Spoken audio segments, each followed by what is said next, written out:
पूरा एकदम ड्रोन्स पूरा चल रहा है, ड्रोन्स के उस ऊपर पूरा चल रहा है, मिसाइल छूट रहा है, मिडिल ईस्ट में पूरा प्रॉब्लम आ गया है, पूरा कॉन्फ्लिक्ट बढ़ गया है, स्कूल का पूरा छुट्टी बढ़ गया है, उस वजह से बस गाड़ी और उधर आने जाने के भी प्रॉब्लम्स हो चुके हैं। उसके बाद बच्चों का एजुकेशन में भी बहुत सारा अभी रुकावटें आ गई हैं वहाँ का। उसके साथ साथ आपका क्या है कि एयरलाइंस का जो है, एयरलाइंस जो चल रहा था वो सबको रुकना, रद्द होना, ये सब चीज़ें हैं।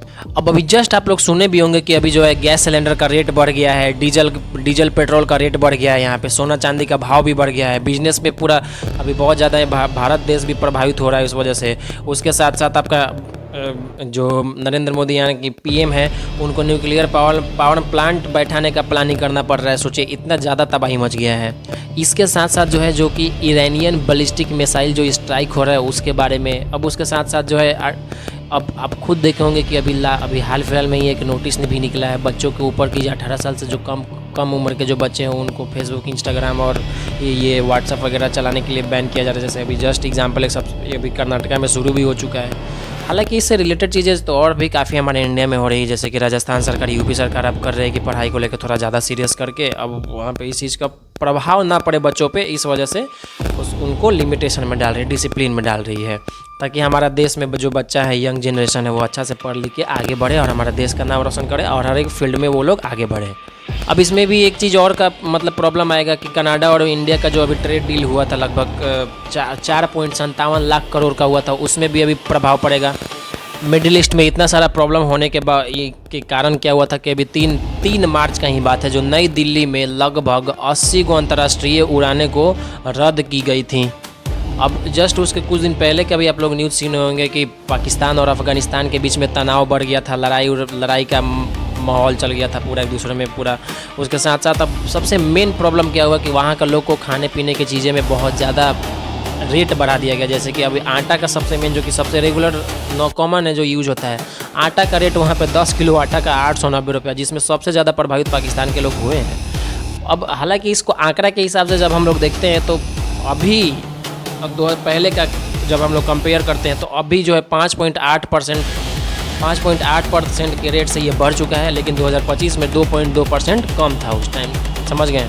सो ओवरऑल बात तो आप लोगों को पता चल ही गया होगा कि इसमें कितना सारा चीज़ प्रॉब्लम हो रहा है। ड्रोन चल रहा है, मिसाइल उड़ रहा है, मिडिल ईस्ट में प्रॉब्लम हो रहा है, बच्चा को प्रॉब्लम हो रहा है, फिर उसके बाद स्कूल का छुट्टी बढ़ रहा है, अब उधर लोगों को प्रॉब्लम हो रही है। उसके साथ साथ रोड्स और बस को भी प्रॉब्लम हो रहा है, वहाँ पे जितने भी वहाँ के लोकल लोग हैं उनको भी प्रॉब्लम हो रहा है, खास करके स्टूडेंट का प्रॉब्लम हो रहा है। बिजनेस व्यापार में भी बहुत ज़्यादा प्रॉब्लम आ जा रहा है यहाँ पे, ठीक है। उसके बाद ट्रेड में भी बहुत सारा रुकावटें हो रही है, गोल्ड सिल्वर का रेट भी बढ़ रहा है यहाँ पे। उसके बाद न्यूक्लियर पावर प्लांट का जो बैठाने का जो निर्णय लिया गया ये सब।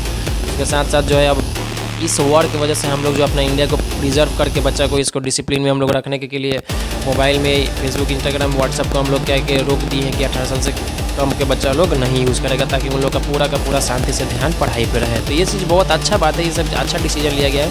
कर्नाटका की सरकार इस चीज़ को अलाउ भी किए हैं तो बहुत अच्छा बात है। तो इस सब चीज़ में बहुत सारा वहाँ के जितने भी आसपास का लोकल एरिया या कोई भी देश है तो बहुत ज़्यादा प्रभावित हो रहा है। खास करके अभी तो देख ही रहे हैं कि पाकिस्तान अफगानिस्तान का कितना ज़्यादा भी तनाव बढ़ चुका है। इसके बीच में आप लोग सब चीज़ अभी जस्ट समझा ही दिए। अब चलिए इस पर जस्ट आगे बताते हैं कि इसमें एक्चुअली बात क्या है। सबसे मेन इसमें इशू और कारण और इसका क्या है और इसका टारगेट क्या है, लक्ष्य क्या है, मेन एस्पेक्ट्स क्या है, इसमें क्या हो गया है कि ऐसा ये सब इतना चीज़ें इतना आगे तक बढ़ चुकी हैं। तो इसको एकदम डिटेल में अभी एक एक करके हम आपको समझाते हैं। देखिए टू द पॉइंट अगर इसको समझा जाए तो ईरान और इजराइल जो है जो कि स्ट्रगल जो चल रहा है 2026 तक अभी तक, जो कि एक गहरा एकदम डीपली जिसको जियो पॉलिटिकल कहा जाता है, जिसको हिंदी में भू राजनीतिक भी कहा जाता है, और वैचारिक जो सोच के नहीं हो जाता है कि वैचारिक टकराव, ये है जो मुख्य रूप से मतलब मेनली ऐसा माना जाता है कि जिसमें कि ईरान के परमाणु कार्यक्रम को रोकने और क्षेत्रीय प्रभुत्व के लिए ये सब है। समझ गए? सीधा बात है, ज़मीन जायदादी का यहाँ पे हड़पना या अपने आप को सुपरमेसी अमीर बनाना, जब्त करना, यही सब चीज़ के ऊपर है। अब ये जो संघर्ष है प्रॉक्सी वार का आप नाम सुने होंगे, प्रॉक्सी वार, मिसाइल हमला हुआ, फिर उसके बाद खुफिया कार्रवाई जो कि ऑपरेशन होता है, इसके द्वारा ये सब चीज़ को ये दोनों के बीच में चलाया जा रहा है, जिसमें इजराइल ने ऑपरेशन राइजिंग लायन जैसे सैन्य अभियानों से तेज किया है। समझ रहे हैं? अब इसका सबसे मुख्य कारण क्या है कि अब इसमें मुख्य कारण में सबसे पहला आता है कि परमाणु कार्यक्रम, दूसरा प्रॉक्सी वार और तीसरा वैचारिक शत्रुता और चौथा क्षेत्रीय शक्ति। अब परमाणु कार्यक्रम में क्या है कि इजराइल जो है ईरान के परमाणु कार्यक्रम को अपने अस्तित्व के लिए खतरा मानता है। ये तो गजब बात हो गया यहाँ पे। अब प्रॉक्सी वार के बारे में जानता है। रीजन नंबर 1 तो समझ गए कि परमाणु कार्यक्रम है। दूसरा प्रॉक्सी वार, ईरान जो है, ईरान लेबनान के, एक नाम सुनिएगा ध्यान से, हिजबुल्लाह, हमास और हूती विद्रोही के लिए उसके जरिए इजराइल को कमज़ोर करने के लिए ये लोग प्लानिंग किया है भाई यहाँ पे, और इसीलिए प्रॉक्सी वॉर भी लड़ता है ये लोग। उसके बाद 2 चीज़ समझ गए, परमाणु कार्यक्रम समझ गए, दूसरा प्रॉक्सी वॉर समझ गया, तीसरा वैचारिक शत्रुता है। ये लोग के बीच में अपना विवाद है कि 1979 यानी कि 1979 का बात है कि उस टाइम एक इस्लामिक क्रांति चला था। उस क्रांति के बाद ईरान ने इजराइल को मान्यता देने से मना कर दिया था, मान्यता नहीं मिला उसको। समझ में आ गया कि नहीं। अब अगला क्या है, एक तो ये हो गया वैचारिक शत्रुता। उसके बाद क्षेत्रीय शक्ति। क्षेत्रीय शक्ति में क्या हुआ कि अब मिडिल ईस्ट, जितना भी उसमें मिडिल ईस्ट आता है, उस सब में दोनों देश का यही चीज़ टारगेट है कि जितना जल्दी हड़प के वहाँ पे हम अपने आप को बड़ा बना लें, अमीर बना लें, जब्त कर लें, अपना नाम बना लें, यही सब। मेन टारगेट इसमें क्या है, मेन टारगेट ये है कि इसमें सैन्य ठिकाना, जितना भी सेना उना का जो ठिकाना है, ईरान के भीतर मिसाइल का प्रोडक्शन, उसके बाद एयर डिफेंस सिस्टम पर हमला होना, ये सब चीज़ सैन्य का ठिकाना इसमें चल रहा है। प्रमुख इसमें नेता कौन कौन है, तो उस नेता में हमास के इस्माइल हानिये जो कि तेहरान में, और हिजबुल्लाह के हसन नसरल्लाह नाम है उनका हत्या के बारे में है यहाँ पे, इसमें जो नेता के जो दिया गया है। तो यहाँ पे क्या है कि हमास के जो इस्माइल हानिये है, उनका तेहरान में डेथ हो गया था। उसके बाद हिजबुल्लाह जो है, जो कि नसरल्लाह की हत्याएं, इनका जो हत्या हुआ था इसके ऊपर है। सबसे प्रमुख नेता यही लोग थे। अब इसके बाद क्या है कि खुफिया स्थल, इसमें जगह कौन कौन सा आता है, जैसे तेहरान है, उसके बाद इस्फहान है, कुम है, तबरीन में स्थित बहुत सारे सैन्य स्थल हैं यहाँ पे। अब ये सब चीज़ नॉर्मली आप समझ चुके हैं कि नॉर्मली क्यों, आप कहीं भी ये लोग बम गिरा दे रहे हैं, कहीं भी अटैक हो जा रहा है, बहुत ज़्यादा प्रॉब्लम हो जा रहा है। अब इसका अभी जस्ट अभी का सिनेरियो बता रहे हैं। रिसेंट सिनेरियो ऐसा हो गया कि अमेरिका और इजराइल दोनों मिल गया यहाँ पे। अमेरिका, अब भाई अमेरिका को तो सबसे टॉप पे माना जाता है। अमेरिका को ही विश्व शांति के लिए सबसे पहले प्रस्ताव वही रखे थे। तो आप जानते हैं कि अमेरिका को बार बार प्रेफरेंस क्यों दिया जाता है। आपको ये भी बात पता होगा कि जब आपका ये जो APJ अब्दुल कलाम जब पहला अपना मिसाइल लॉन्च करने वाले थे, तो उस टाइम इनको परमिशन नहीं दिया गया था। तो उस वजह से वो अपना ये अटल बिहारी वाजपेयी से बात करके ज़मीन के अंदर फोड़ना पड़ा था, मतलब परीक्षण करने के लिए। तो अमेरिका मना कर दिया। तो अमेरिका का हर देश पर, सब पे उसका दबदबा चलता है, तो हमेशा टॉप पे रखता है, क्योंकि सब चीज़ आगे है। अब गूगल से लेके प्ले स्टोर से लेके सब चीज़, टोटल चीज़ पे कंट्रोल उसी का है। सब चीज़ें लगभग, अब स्किल में भी आ गया, टेक्नोलॉजी में भी आ गया, क्या नहीं है उसके पास। सेना है, नेता है, पूरा हर एक चीज़ है, जैसा कि आप लोग जानते ही हैं। ठीक है। अब इसके बाद समझिए कि अब उसी का अगर अमेरिका किसी देश में अगर मिल जाए, या फिर किसी का समर्थन अगर उसके साथ हो जाए, तो कितना बड़ा लफड़ा का बात हो जाता है यहाँ पे।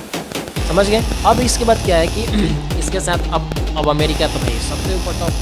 अब अगर अमेरिका इजराइल के साथ मिल गया, तो अभी का सिनेरियो क्या है वो बताते हैं कि अमेरिका और इजराइल दोनों ने मिलकर ईरान के खिलाफ 200 से ज़्यादा विमानों के साथ बड़े पैमाने पर हवाई अभियान चलाए। समझ में आ गया।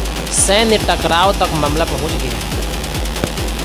अब यहाँ पे समझिए कि अभी जितना भी संघर्ष हो रहा है 2024 से 2026 के बीच में, उसका मेन घटनाएं क्या है कि अप्रैल 2024 का बात है, जो सीरिया में ईरानी वाणिज्य दूतावास पर इजरायली हमले के बाद ईरान ने इजराइल पर सीधा हमला किया था। जुलाई 2024 का बात है, जो तेहरान में हमास नेता ने इस्माइल जो कि अभी जस्ट हम बताए थे, हानी ये की हत्या की गई थी, जिसको इजराइल के ऊपर इसको ये ब्लेम किया गया था। जून 2025 का बात है, जो 12 दिन का वो वॉर चला था टोटल। इजराइल ने ईरान के परमाणु और सैन्य स्थलों पर बड़े परमाणु पर हवाई किए थे।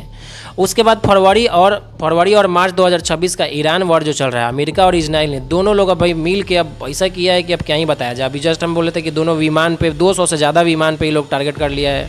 अभी जस्ट आप लोग सुने होंगे कि 2026 ईरान वॉर जो चल रहा है, अमेरिका और इजराइल ने ऑपरेशन एपिक फ्यूरी, जिसको रोरिंग लायन कहा जाता है, उन लोग ये शुरू किया है। खबरों के अनुसार तो यही पता चला है कि ईरानी सर्वोच्च नेता, जो कि नाम है उनका अली खमेनेई, उनका हत्या की गई, और जिससे संघर्ष में मतलब अब उस स्ट्रगल की वजह से बहुत ज़्यादा इसमें प्रॉब्लम भी क्रिएट हो गया। भारत पर क्या प्रभाव पड़ेगा? भारत पर व्यापार मार्ग में बहुत दिक्कत होगा। तेल का कीमत में इजाफा होगा, भारत के नागरिक लोग को बहुत डिस्टर्बेंस होगा, उसके साथ साथ भू राजनीतिक चुनौती भी आएंगी यहाँ पे। अब इस वजह से क्या हुआ है कि रेड सी यानी कि लाल सागर जिसको कहा जाता है, और उसके साथ साथ एक और नाम आता है इसमें, स्ट्रेट ऑफ हॉर्मज, ठीक है, हॉर्मुज जल डमरू मध्य में खतरा बढ़ गया है, जिससे भारत का पश्चिमी देशों के साथ व्यापार बाधित हो सकता है। उधर का व्यापार जितना हो रहा है उसमें बहुत प्रॉब्लम आने वाला है। तेल का कीमत, तेल अब ईरान और इजराइल युद्ध से तेल उत्पादक देशों में अब बहुत स्थिर तो चल रहा था, अभी अब अस्थिर हो जाएगा। इस कारण पूरे वर्ल्ड स्तर पे कच्चे तेल के दाम बढ़ सकते हैं। भारत के नागरिक जितने भी मध्य पूर्व में रहने वाले लाखों भारतीयों की सुरक्षा का खतरा मंडरा रहा है। उसके साथ साथ भू राजनीतिक चुनौतियां भी है। भारत के ईरान और इजराइल दोनों के साथ अच्छे संबंध हैं, ये तो बात सही बात है, सब लोग जानते ही है, जिससे भारत के लिए इस संघर्ष में तटस्थता बनाए रखना चुनौतीपूर्ण, यानी कि काफ़ी मतलब अभी गर्म, अब वैसे कहिए कि गर्म तेल में हाथ डालने बराबर है। तो भारत में इसे तो समझ रहे हैं ना कितना ज़्यादा प्रॉब्लम होगा। 2026 की घटनाओं से संबंधित जो भी जानकारी है यहाँ पे, जैसे कि सर्वोच्च नेता का जो मृत्यु हो गया, ऑपरेशन अभी जो जस्ट नाम बताए थे, ऑपरेशन एपिक फ्यूरी जो चल रहा था उसका खोज में परिणाम, इतना सारा चीज़ हो गया। तो मेक श्योर कि आप लोग जितने भी देख रहे हैं वीडियो, आप सब लोग इस चैनल को लाइक शेयर सब्सक्राइब जितना ज़्यादा से ज़्यादा हो सके, और बेल्स को आप प्रेस करके रखेंगे, ऑन करके रखेंगे, और जितना ज़्यादा से ज़्यादा हो सके शेयर करेंगे। और सबसे लास्ट में हम आपको ये कहेंगे कि आप लोग सुरक्षित, सतर्क और सेफ रहिए आप लोग। और उसके साथ साथ आप लोग इस चीज़ को लेके थोड़ा सा आप लोग दिमाग में डर मत पालिए, क्योंकि यहाँ की सरकारी बहुत अच्छी काम करती हैं, एकदम ध्यान देती हैं, हर एक चीज़ यहाँ पे, हर एक चीज़, सब चीज़ लगभग सिस्टमेटिक है। तो आप लोग जितना ज़्यादा हो सके सावधानी बरतिएगा। कुछ भी ऐसा कुछ होता है तो आप लोग का तरीका में रहेंगे, एक डिसिप्लिन में रहेंगे, और उसके बाद क्या करेंगे कि नियम के हिसाब से हम लोग चलिए। अब इसके बाद आप लोग सारा चीज़ समझ गए। अब आप लोग सब लोग ध्यान रखिएगा, सब लोग पे भी इस सब चीज़ का हम लोग का देश पे बहुत प्रभाव पड़ेगा। तो इसको हम लोग को एकजुट रहना है, एकदम साथ रहना है, एक दूसरे का साथ देना है, कहीं भी कुछ भी प्रॉब्लम हो उसमें एक दूसरे का सपोर्ट करना है, साथ रहना है, किसी को दिक्कत नहीं होना चाहिए, ठीक है। बाकी कुछ भी आप लोग वायरल या फिर कुछ भी उल्टा पुल्टा न्यूज़ आप लोग नहीं फैलाएंगे, या फिर आप लोग जितना शांतिपूर्वक रहेंगे उतना शांतिपूर्वक अच्छे से काम यहाँ का देश या यहाँ का नेता लोग कर पाएंगे। तब तक के लिए जय हिंद, फिर मिलते हैं अगले वीडियो में। तब तक आप लोग लाइक सब्सक्राइब शेयर खूब करिए ताकि आपको लिए और अच्छा कंटेंट और पढ़ाई से रिलेटेड वीडियो और आपका अवेयरनेस हम आपको लाते हैं।